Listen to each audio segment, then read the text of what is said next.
मी अमोल शिवाजीराव जाधव आपल्या माध्यमातून विनंती करायला आलेलो आहे आणि सखोल चौकशीची मागणी करण्यासाठी आपल्या माध्यमातून मीडियासमोर येत आहे। हा जो प्रकार झालेला आहे बेमुदत लेखणी बंद आंदोलन हे ते माननीय जसं प्रवीण गेडाम, तुकाराम मुंडे आणि दिगावकर साहेब हे नॉन करप्शन अधिकारी होते। जो भ्रष्टाचार झाला आहे किंवा काय झालं आहे त्याचा मुळापासून उच्चाटन करत होते। तसं धाराशिव जिल्ह्याला एक नॉन करप्शन अधिकारी म्हणून संजय ढवळे साहेबांची ओळख निर्माण झालेली आहे।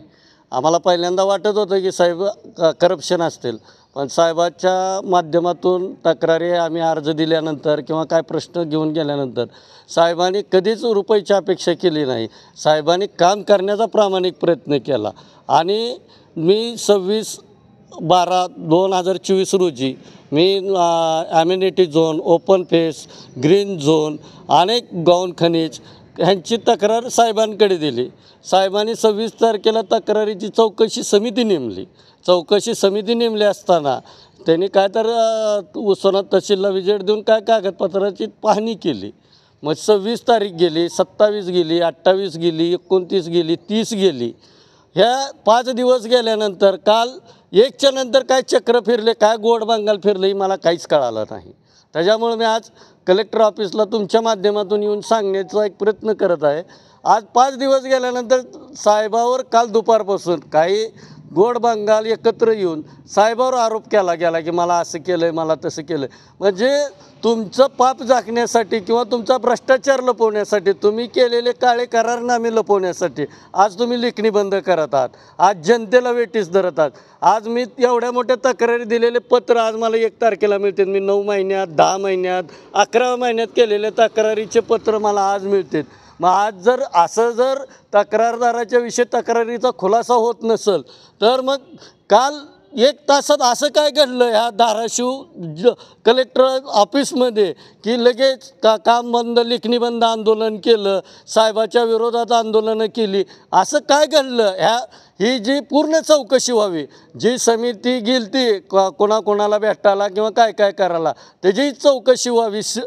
CDI मार्फत चौकशी व्हावी। काल काय घडलं कलेक्टर ऑफिसमध्ये, कशामुळं लेखणी बंद आंदोलन केलं किंवा एखाद्या नॉन करप्शन माणसाच्या मागं असं काम बंद आंदोलन करून काय मिळणार आहे।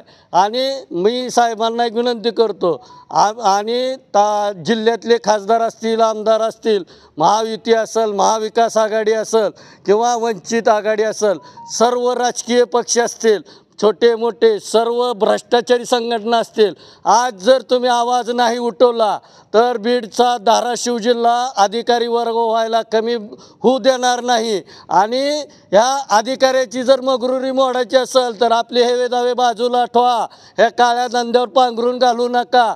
अधिकारी संजय ढवळे साहेबाच्या मागे जिल्ह्यातल्या सर्व अधिकारी, पदाधिकारी, महाविकास आघाडी असो, महायुती असो, वंचित असो ना, सर्व भ्रष्टाचाराच्या संघटना असो, विविध संघटना असो किंवा सामान्य जनता असो, आज आपल्याला काळाला गरज आहे की हा धाराशिव जिल्ह्यातला भ्रष्टाचार उकडून काढण्याची गरज आहे। भ्रष्टाचार म्हणजे NA लेआउट डुप्लिकेट झालेले आहेत।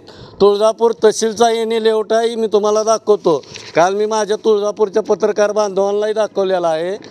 तुळजापूरचा तहसीलचा NA लेआउट आहे, ह्याच्यामध्ये शिक्का मारलेला आहे, पण अशोक स्तंभ किंवा स्वस्तिक चिन्ह हे ह्याच्यावर नाही।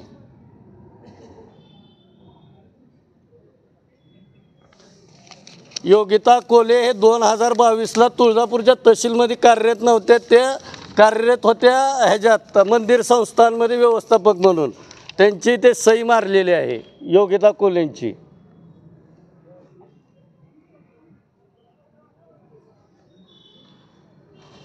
दुसरा प्रताप दाखवतो तुळजापूरच्या रजिस्टर ऑफिसमध्ये उस्मानाबाद तहसीलचा हा प्रताप, हे उस्मानाबाद तहसील कार्यालयाचं पत्र।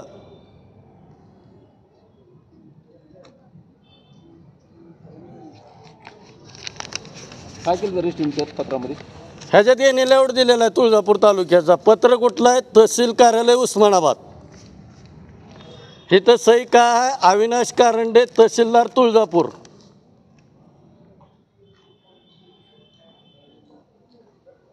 ही रजिस्ट्री झाली 9 तारखेला आणि दस्त रद्द बी केला 27 तारखेला. मग अशा जर पाठीशी अधिकारी उभारत असतील आणि काम बंद आंदोलन जर करत असतील तर माझं एक असं म्हणणं आहे, भ्रष्टाचारालाही अधिकारी साथ देत आहेत. आपले काळे धंदे उघडे पडतात म्हणून काम बंद आंदोलन, लेखणी बंद आंदोलन करत आहेत. जर एखाद्या शेतकऱ्यावर अन्याय झाला, पवनचक्कीचा अन्याय झाला तर एखाद्या सरकारी कर्मचाऱ्यांनी बंद आंदोलन केलं का? आज एवढेच मी SIT मार्फत किंवा CD मार्फत चौकशी करा म्हणलं 26 तारखेला, तर मला गप्प बसवण्यात आलं. कारण यांचे गोरखधंदे येतात. आता आमच्या तुळजापूर तालुक्यात निवासी तहसीलदार आहेत पोरे मॅडम, त्यांच्याकडे कसलंच काम नाही. मग आता इथं मी त्या दिवशी पत्रकार परिषद घेतल्यानंतर RDC मॅडम म्हणाले की महिला बघून अमोल जाधवनी तक्रार केली. मग पोरे मॅडम माझी बहीण आहे, आज निवासी तहसीलदार आहेत, उत्पन्नाचा काम किंवा कसलंच काम त्यांच्याकडे दिलं. मग ह्याचा तुम्ही आत्ता तात्काळ ऑर्डर करणारच का उत्पन्नाच्या दाखल्याची? आज हा अतुल खंडाळकर कणगऱ्यातला तलाठी डेप्युटेशनवर घेतला होता, त्याला रिलीव केला, त्याला अकाउंटचं खातं दिलं. एवढी मगरुरी कलेक्टर साहेबांनी सांगितलं सगळ्यांनी, तरी सोडण्यात आलेलं नाही. ह्याला वरदान कुणाचं आहे? मग आम्ही तक्रारी करायच्या नाहीत का? आम्ही भ्रष्टाचार बाहेर काढायचा नाही का?